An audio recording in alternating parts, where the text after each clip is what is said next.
Welcome back to Archaeology After Dark, everyone. I am, of course, your host, Daniel Rhodes, and my guest today is Dr. Kate Colpin. Kate, thanks for being here. Thanks for having me and inviting me to talk about this. So, tell us a little bit about yourself. So I'm a bioarchaeologist and a forensic anthropologist. So I do a little bit of everything. So basically anything that involves human beings, I tend to be involved in that. I have a master's degree from Chico State, where I did a mix of sort of forensic and bioarchaeological work, looking at more things that were more prehistoric. And then my PhD is from the University of Florida, and most of my work there was on modern conflict situations, mostly World War II. Okay, and that brings us to what we are going to be talking about today. This is something a lot of people have questions about conflict and battlefield archaeology. Like, how is it different from what we think of as traditional archaeology? Is it harder, more difficult because it is like where it is, like given the site? Like, as you said, World War II, a lot of World War II sites, I would imagine, are in less than friendly places, to, at least towards archaeologists, I would imagine. It depends on the context. So, like, for example, if we're talking about World War II, there are World War II individuals that we never recovered because of where they were in the world. So I'll give you an example. A couple of years ago, a colleague and I worked as contractors for the US military. So we worked for the Defense POW MIA accounting, accounting agency, or the DPAA as it's called now. And in that case, we were doing a partner mission. We had partnered with his institution, and we used our own people to go out and look for an individual who had been in a plane during a bomb, coming back from a bombing raid, and had never been recovered. So this person died in 1945, and they'd never been recovered. And part of that had to do with where the remains were located. And that has to do with the fact that this is East Germany, right? The United States had really unfriendly relations with the East Germans for, 40 years. And so there was no way to get into East Germany to extract people like that. And so that's true in places like Russia as well. And that's true for anybody who does conflict stuff, not just Americans. So, for example, the Germans at the end of the Second World War, they have about 2.5 million people who die just in 1944 and 1945, a lot of whom die in what becomes Soviet Russian territory. And so they never recover any of those people because their relationship is so unfriendly, right, that they can't get into what is communist Russia to retrieve any of those people until they have friendlier relationships in the late 90s and early 2000s. And so yeah, this definitely has an impact. So like we've gotten remains back, say, from like North Korea, for example, but that it takes a lot of wrangling because obviously the relationship between America and between the United States and North Korea is not particularly friendly or friendly at all, really. So yes, it depends upon the context, but it is difficult to do for political reasons. Yeah. So we've gone back and forth on the term conflict archaeology, battlefield archaeology. Are they the same thing or are they different? No, they're actually two different things. We tend to sort of lump them in together, but they're two different things. One of them is a more encompassing term than the other. So, battlefield archaeology is exactly how it sounds, right? It is people who do archaeological work that is related to battlefield sites, right? So, if you're in the American Southeast, you could be working on a lot of Civil War sites, for example, because there are a lot of them. There are a lot of Civil War battlefields, and they're very important, right? In terms of local history, they're really, really important to people. Um, and in that case, we're really dealing with battlefield sites themselves and any kind of auxiliary site related to that. Whereas with conflict sites, conflict archaeology is a much broader term, right? So it can encompass battlefields, but it also encompasses anything having to do with people who are related to any kind of conflict. So these can be civil conflicts, for example. Terrorist attacks fall under the purview of conflict archaeology. So, for example, there was a 4-year excavation at Ground Zero after the Trade Center, which a lot of people don't know happened because they kept finding more and more and more remains. They excavated down to the original streets. And it can also include things like PXs, right? Military PXs, or victory gardens, or people who protested nuclear sites in the 60s, right? Because that actually creates all kinds of garbage and leftover materials. And so those ruins become archaeological sites. It can also include military facilities, right? Nuclear testing sites, for example, or civilians who were involved with any kind of conflict or context like this. So, like, for example, concentration camps fall under conflict archaeology, whereas they wouldn't fall under battlefield archaeology because they're not battlefields technically. Internment camps. So there are plenty of archaeologists who work at Japanese internment camps, for example, right? That's a whole thing. And so it's a really encompassing term to encompass all of those things. So, like, for example, I work in Eastern Europe, right? And so I was working in post-conflict Bosnia. And there, like, the tunnel museum, like the tunnel that the army and civilians dug during the siege to get people out, there's a museum there. The preserved parts of that tunnel would also be considered part of conflict archaeology, even though they're not battlefield sites. Okay. So let's see. When you study battlefield archaeology, I assume you not only have to have, basic archaeological knowledge or, a little bit more advanced archaeological knowledge. I assume you have to have some kind of international relations training as well, since you're going into places like you said we don't always have the best relationship with, to make sure we're respectful of the place we're going to, I guess. I mean, I think that's true of anybody who does any kind of like serious anthropological or archaeological research, right? You have to know something about where you're going, and you have to understand the context in which people are dealing with this, right? Are people going to be hostile to you? Are you going to contribute to um, to any particular kind of hegemonic or overarching narrative, right? So, like, what is the political agenda of the various groups of people who are interested in this, right? Who are your stakeholders? What are they trying to get out of it? What are you trying to do there, right? What are your motivations? And it is good to examine what your motivations are, and to make sure that what you're doing isn't going to be misinterpreted, right? Because there's always a danger in that what you're talking about is going to be misinterpreted or misappropriated, and that everybody has the best interest of whatever project you're working in at hand, right? Like, that they're all doing it for the right reasons. You can't obviously know what is in other people's heads. You can just basically work from your own mind and hope you understand what all of the political dynamics of what you're dealing with are, because sometimes you won't know what they are, right? You won't know why people what motivates people, why they're doing what they're doing. But yeah, I mean, it's good to know a lot about the politics and culture of the place you're going to beforehand.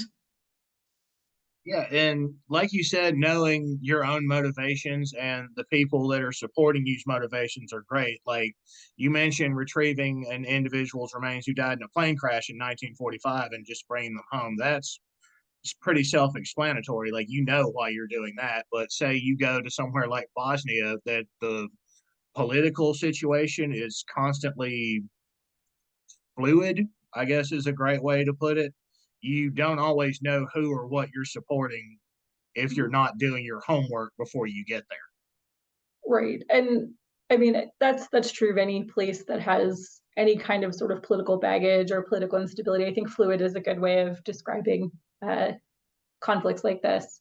And I mean, the reality in that case, most of the people I were working with were from international organizations, right? So they're a little outside of the political purview of what's going on. And I would never presume to speak for the people who are on the ground there, right?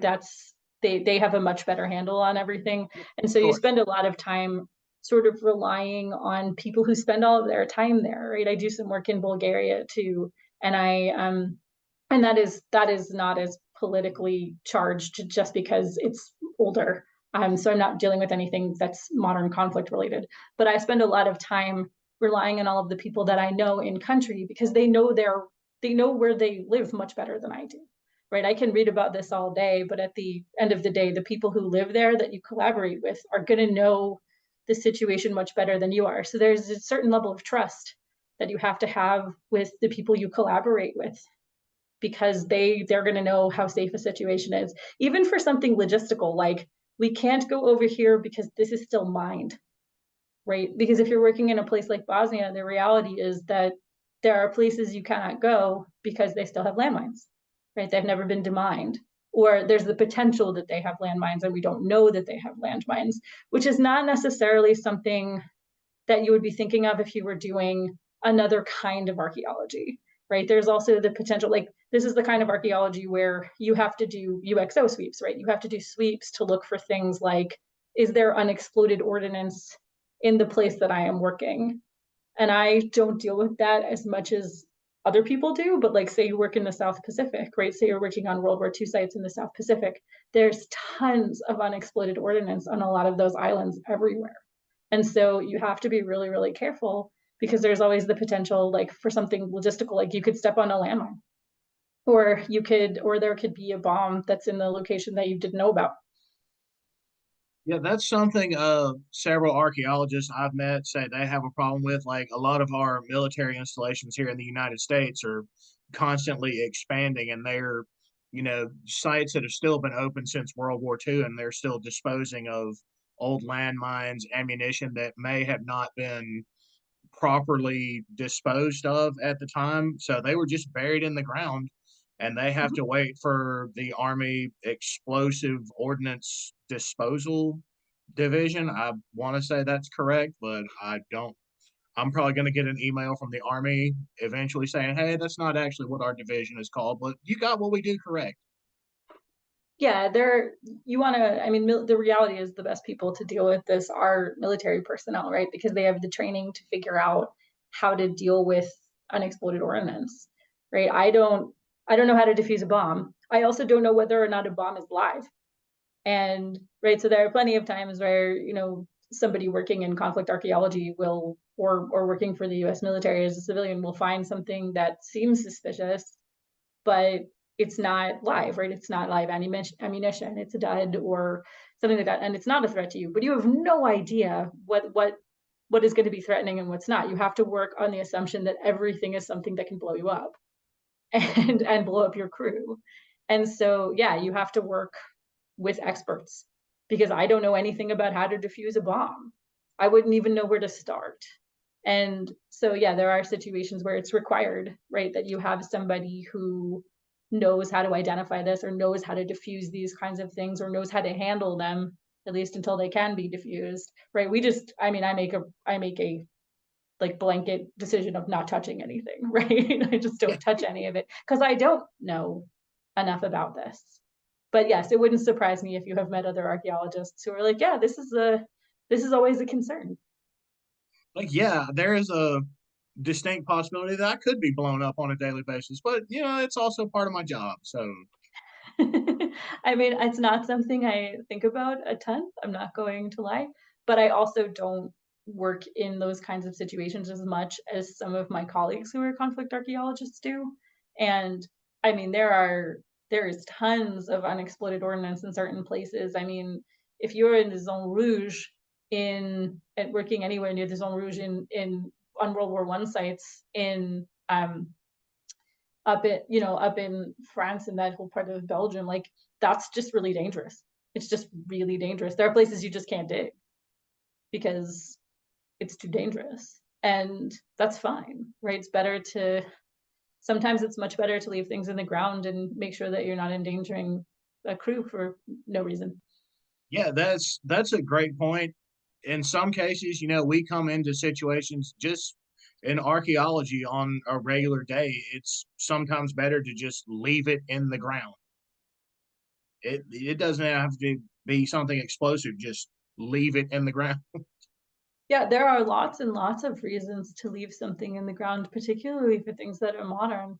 And a lot of the time there is discussion about this, right? Like, which brings us back to the whole discussion of like stakeholder claims and motivations and why you would dig versus why you wouldn't dig. Sometimes, for example, like I would never presume to make any decisions about a dig, for example, that had something to do with Indigenous massacres, right? Like there are plenty of Indigenous massacres that are historical, right? Things like Wounded Knee, they fall under the purview of conflict archaeology. But um, the real point there is that the Indigenous stakeholders get the most say, right? They get to decide what happens to people who were involved in that, who are related to them, right? We can help and we can facilitate, we can do whatever they want, but at the end of the day, those stakeholders have a much greater relationship with that material, right?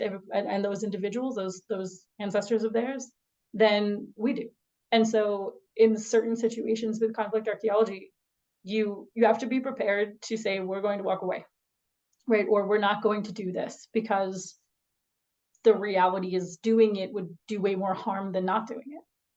And there are a lot of other people whose opinions have to be considered in terms of whether or not you go in and you do anything that is ultimately destructive, right? That's the thing about archaeology. Archaeology is incredible and it's rewarding, but it's also destructive, right? For me, right, because I work with dead people, those bodies are never going back in the ground the way that we found them, right? There's always going to be something that modifies those people. And so you really have to think ethically about what you're doing before you do it. And I would feel incredibly uncomfortable working on a conflict site where there were living stakeholders that had particular opinions about this and they weren't being listened to. In fact, I wouldn't do it. Yeah, that's something else we have to constantly think of as archaeologists, like whose story are we actually telling, and are we aiding to the story that they want to tell, or are we, you know, ruining something that these people care a lot about? Like it's their history, not ours.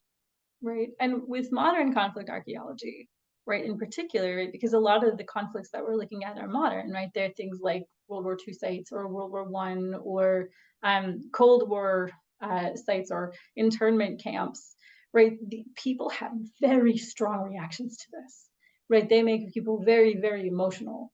And so you're going to get a lot of pushback on something like, we would like to do this excavation at this Nazi concentration camp, because there are a lot of people who have very, very strong feelings about those kinds of places. And so there is value in listening to what those people have to say, right? There's also, I mean, in the case of a concentration camp, you're going to find a lot of religious objection too, because Jewish people don't exhume the dead, right? They want them left there. They don't want to exhume them. And so they might be there, but the idea is just leave it alone. There are other things that you can do at those particular sites if you're trying to just figure out where everything was in space. Um, but you have to be very, very careful about doing those kinds of things, because you do have living people who are very invested in these particular kinds of things, who want to say in whether or not they're excavated. And in certain situations, you're going to walk into a situation or an idea or like a set of circumstances that you don't necessarily understand. And this has definitely happened to me. I've walked into something that was political or social that I didn't fully grasp because I was an outsider. And sometimes sometimes you get in trouble. I didn't get in trouble per se. It was more just like trying to figure out what everybody wanted, right? And what the best way to make sure that that happened was, and to make sure that we weren't overstepping, right? That we understood what everybody's concerns were beforehand. Because once you start digging, you can't undig, right? It's always going to Yeah, be you can't there. just put it back where you found it. Right. It doesn't work that way. I spend a lot of time explaining context to my students. And like context is really important and things in situ are really important, but you can't put the genie back in the bottle, right? It's or the toothpaste back in the tube, if we're being very cliche. It's gonna be the reality is it's gonna be there no matter what. And conflict sites they're contested, right? And they provoke conflict between groups of people, right? There are going to be two sides, or several, not probably not even, probably way more sides to everything, especially when you're dealing with conflicts where, no one agrees on what actually happened, and they're going to feel uncomfortable with you. I mean, especially if your stakeholder communities view you as being someone who is on the side of one group of people, or has the potential to uncover things that they don't want you to talk about, right? So, like, if you're doing conflict sites in, say, uh, I don't know, post junta Argentina, like, that is that is a lot, right? And there are going to be people who see this as a threat to them, and then there are also going to be other people who are looking at it in terms of like, no, we want to know, right? We want to know what happens when you go in, what you find out about these torture sites that we didn't know anything about at the time. um, and some of this is threatening, right? It can be threatening to people, and there's also the potential, but there's also the potential that you'll learn a lot of things, because the reality is, when people do when people are engaged in conflicts, and they're clandestine conflicts, they have a tendency, especially if there's any kind of prosecutorial aspect to this afterwards, to destroy documents, right? So it's that we come back to the same discussion over and over again, which is, if you have history, why do you need archaeology? And the answer is because a lot of the time history is written by people who win, right? History is written by people who win, or it's written by whoever has hegemonic control, right? Whoever is the dominant group. And theoretically, if you use archaeology, you can learn things about people who don't necessarily show up in history books, or you can learn where history books are not exactly accurate, right? Now, I'm not going to suggest that there's never any bias in archaeology, because Lord Anyone knows who's I've been, anyone who's read an archaeology book probably knows that there's bias in archaeology. but I just want to make sure I'm not projecting this Oh idea yeah, that we're yeah, I always understand. third party, super objective, have no biases of our own ever, because I think that that's not true. But I do think that archaeology is good for, particularly if you're dealing with conflict sites, right, which are very contested, as a way of thinking about, like, okay, what do we know? What do we think we know? And what is this telling us? Yeah, that brings me to my next question. So, after you're finished with a conflict site, how does that change how people perceive the conflict that you're studying? Like, say you were doing a site in like Stalingrad or somewhere like that. Yeah, it's just one that came into my head. I'm sorry. Go right to the heart of things. Yeah. So, how would doing archaeology there change the way people perceive the Battle of Stalingrad? I mean, there are a lot of different things that can be discussed in terms of Stalingrad. Stalingrad is a massive battle. Um, and I don't know enough about Stalingrad specifically to talk about Stalingrad by itself. But I mean, I realize you're using it as a heuristic, as an example, right? Um, Conflict, I think that's one of the beautiful things about doing conflict sites, is that you learn things you thought you knew and that are wrong all the time, right? Like, you've read history books, or you've talked to other archaeologists, or um, you've talked to local people and they've said one thing, and then you go in and you do archaeological work, and it turns out that the thing you thought you knew isn't the case at all. And then there are other situations where the archaeology actually confirms what all the local people have told you, right? And so that's cool too. So, like, if you're doing like work for the DPA, for example, and I'm not going to speak for them, they are their own institution. Um, there are plenty of times where, they'll end up digging because of what local people have told them, right? We remember this happened this way, and so said he saw this. And then if that person is still alive, they potentially can interview that person, and that person might say, oh yeah, this happened, and the plane crashed over here. And that's true, right? Like, that is actually where said plane crash site is. Or, like, we moved said body and it actually ended up over here, and body is exactly there, right? So, like, in the case in Germany, That case revolved around some documentation, and we had no idea how accurate that documentation was. And then that documentation was done by local people, right? It was done by local people in Germany, not the US military. And it turned out it was incredibly accurate. And so like that was really interesting to see too, of like, oh, okay, we have this information. This information is incredibly accurate. Like this is exactly what happened. And then sometimes you'll find out like, oh, the historical record on this says that these people were moved, and they're not, or that this is, I don't know, I'm making up a scenario as I go here. Like these people, they died of uh, influenza related to conflict, right? Because war brings pestilence. Oh And yeah, then you of course it excavate does. it and you realize that every single person in this mass grave has, you know, has gunshot trauma at Lambda. Well, that's not pestilence at that point, right? That is That's those people murder. are shot. Yeah, And that's so that blows the whole scenario out of the water, right? This is not people who this whatever this mass grave is, it is not a mass grave of people who died of influenza related to a conflict. These are people who were killed in a conflict. And if there's patterning in terms of their injuries, well, that indicates that they were all killed the same way. So I'll give you an example of this. Um, so Julie Fleischman, who is a colleague of mine, does work in on the Cambodian genocide. She published a paper about the traumas that she was seeing in the scalp and basically craniofacial trauma. And she saw the same kind of fracture over and over and over again.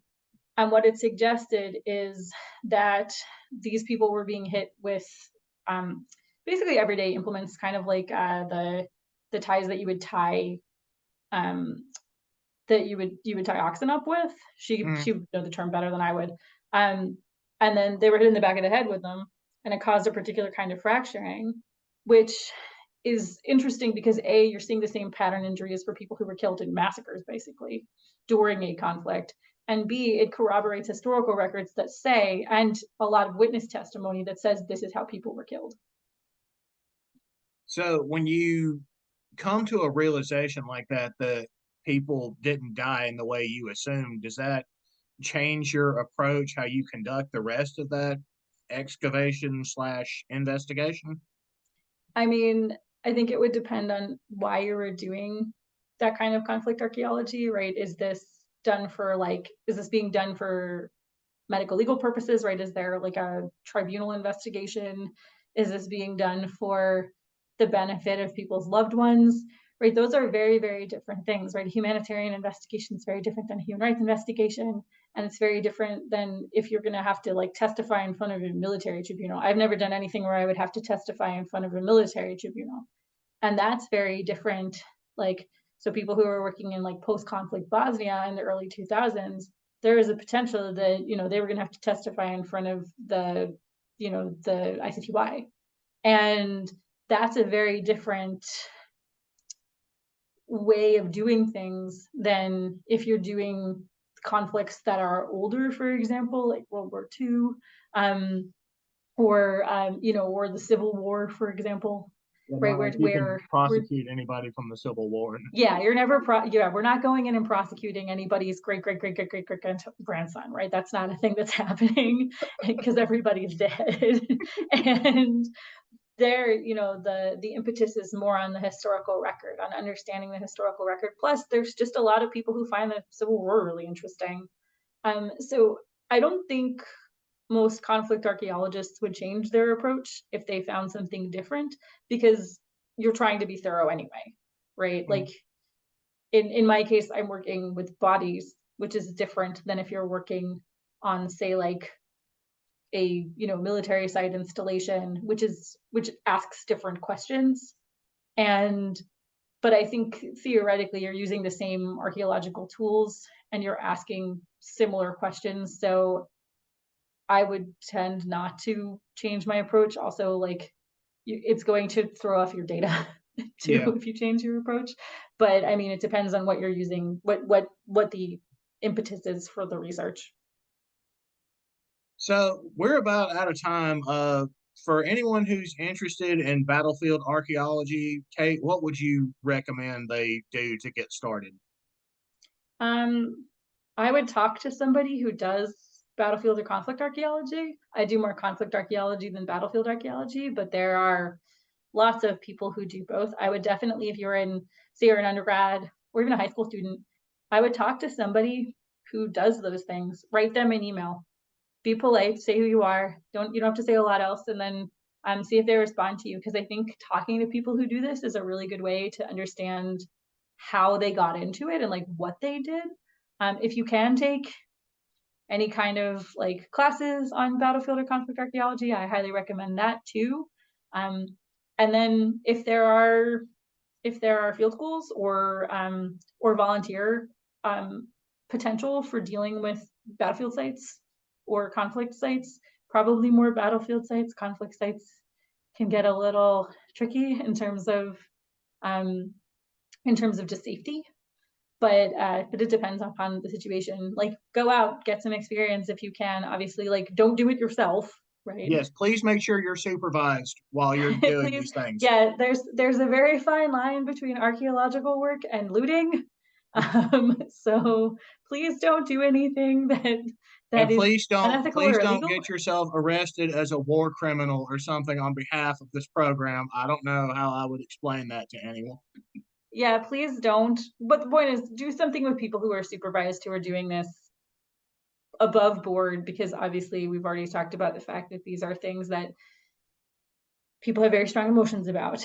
And so yeah, if you can get some experience, get some experience. But I think that the most useful thing is talk to somebody else who already does this. Most combat and conflict archaeology people are nice, and particularly if you teach at universities but like students, right? You can email me if you want, um, and and I will respond to you or send you towards somebody else who can respond to you. But find out what aspect of this you're interested in, and then talk to somebody who does it and see how they will tell you their career trajectory. There are also, if you want to get involved in sort of military archaeology or battlefield archaeology, there are people who work for, say, like the National Park Service who do those kinds of things too. So there are jobs for that in on USA Jobs.